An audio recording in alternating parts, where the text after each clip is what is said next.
శాశ్వతుడు మన దేవుడు నీకు నివాస స్థలమాయెను.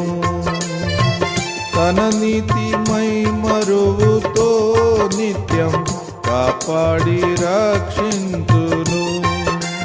సమ్మోదముతో కృతజ్ఞతన్ యేసునే సేవింతును.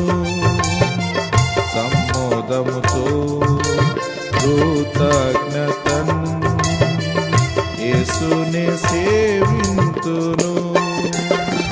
సర్వాధికారి ప్రభునగు దేవుడు ఏలుచున్నాడు మనలను తన వధువు సంఘముగా. సర్వాధికారి ప్రభునగు దేవుడు